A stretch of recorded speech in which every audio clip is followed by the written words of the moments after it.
Hello friends, welcome back to Shreshta kitchen. నేను మీరావళి. ఇవాళ ఒక మంచి బ్రేక్ఫాస్ట్ రెసిపీ మీ అందరి కోసం తెచ్చేసాను. ఇదే మన టొమాటో సెట్ దోశ అనమాట. సెట్ దోశలు, స్పాంజ్ దోశలు ఎన్నో తినే ఉంటాం కదా. సో ఇవాళ కొంచెం డిఫరెంట్గా టమాటాలు వేసుకొని ఒక మంచి సెట్ దోశ రెసిపీ అయితే మీకోసం తెచ్చేసాను. ఇది ఎంత టేస్టీగా ఉంటుందో అసలు. పల్లీ చట్నీ, కోకోనట్ చట్నీలో పెట్టుకొని తింటూ ఉంటే అసలు సూపర్ యమ్మీగా, చాలా కమ్మగా ఉంటాయి. తప్పకుండా అందరూ ట్రై చేయాల్సిన రెసిపీ. సో ఈ సెట్ దోశలు, టొమాటో సెట్ దోశలు ఎలా చేసుకోవాలో ఇవాళ ఈ వీడియోలో చూపించేస్తాను. వీడియో చివరి వరకు చూడండి, ఎక్కడ కూడా స్కిప్ చేయకుండా. సో ఈ టమాటా దోశలు మనం చేసుకోవడానికి ముందుగా ఒక 3 స్పూన్ల అటుకులు, దొడ్డు అటుకులను నేను ఇక్కడ పెట్టుకున్నాను. ఇందులోనే ఒక 2-3 ఎండుమిర్చిని కూడా ఇలా విరుచుకొని వేసేసుకొని ఒక 10 నిమిషాల సేపు ఇలా మంచిగా నానబెట్టుకొని ఆ తర్వాత వాటర్ అంతా కూడా తీసుకొని అటుకులు, ఎండుమిర్చిని ఇలా మిక్సీ జార్లోకి వేసుకుందాం. ఇందులోకి రవ్వ వేసుకోవాలి. నేను ఇక్కడ సన్న రవ్వ, ఉప్మా రవ్వ ఉంటుంది కదా, అదే నేను ఇక్కడ తీసుకున్నాను. ఒక 1.5 కప్ అంతా సన్న రవ్వ నేను ఇక్కడ వేస్తున్నాను ఇందులోకి. ఇలా రవ్వ వేసుకున్నాక ఇందులోకి సేమ్ కప్పుతోని ఒక 1/2 కప్ అంతా పెరుగు వేసుకోవాలి. పెరుగు మరీ పుల్లగా ఉండకుండా ఫ్రెష్గా ఉన్న పెరుగు వేసుకుంటే సరిపోతుంది.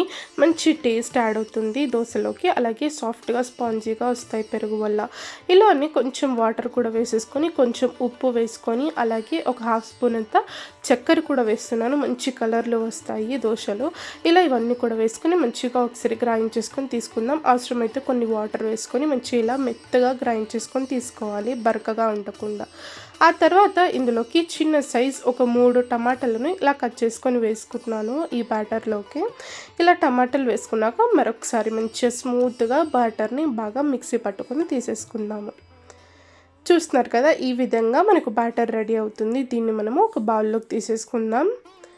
ఇలా ఇదంతా కూడా తీసుకున్నాక ఒక్కసారి ఇదంతా బాగా కలిపేసుకొని ఒక 10 నుండి 15 నిమిషాల సేపు దీన్ని మనం పక్కన పెట్టేసుకుందాము.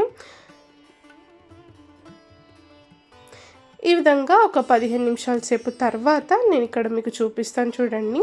ఈ రవ్వ, పెరుగు అంతా కూడా మంచిగా నానిపోయింది. ఒక 15 మినిట్స్ సేపు తర్వాత ఇందులోకి ఒక 1/2 స్పూన్ అంతా తినే సోడా, కుకింగ్ సోడా ఉంటుంది కదా, ఆ సోడా నేను ఇక్కడ వేసేసుకున్నాను.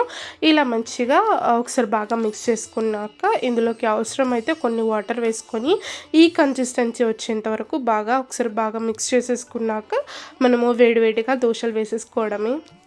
సో ఇక్కడ దోశలు చేసుకోవడానికి స్టవ్ మీద ఇలా దోశ పెనం పెట్టేసుకొని మంచిగా దీన్ని బాగా హై హీట్ మీద బాగా వేడి చేసుకున్నాక మీడియం ఫ్లేమ్లో పెట్టుకొని ఇలా దోశలు వేసుకోవాలి. ఇలా కొంచెం ఒక గరిటెడు పిండి వేసుకున్నాక మరీ ఎక్కువగా స్ప్రెడ్ చేయకుండా ఇలా కొంచెం స్ప్రెడ్ చేసుకొని దీన్ని బాగా ఇలా మగ్గించుకుంటే సరిపోతుంది. మనం సోడా వేసాం కదా, దానివల్ల మంచిగా మనకి స్పాంజీగా వస్తాయి దోశలు. నెక్స్ట్ అవసరం అయితే కొంచెం ఆయిల్ ఇలా కొన్ని డ్రాప్స్ వేసేసుకొని ఇలా బాగా స్ప్రెడ్ చేసుకొని ఇంకో వైపు కూడా తిప్పుకొని బాగా 2 వైపులా కూడా బాగా కాల్చుకుంటే మనకు టేస్టీ టొమాటో సెట్ దోశలు అయితే రెడీ అయిపోయినాయి. చూసారు కదా, మంచి కలర్తోని ఎంత బాగా కనిపిస్తుందో. అసలు టేస్ట్లో అయితే సూపర్గా ఉంటాయి. నేను చూపించిన క్వాంటిటీలో ఒక 3 అయితే మంచిగా తినేసేయచ్చు. ఒక 3 దోశలు వస్తాయి, మంచి టేస్టీగా కుదురుతాయి.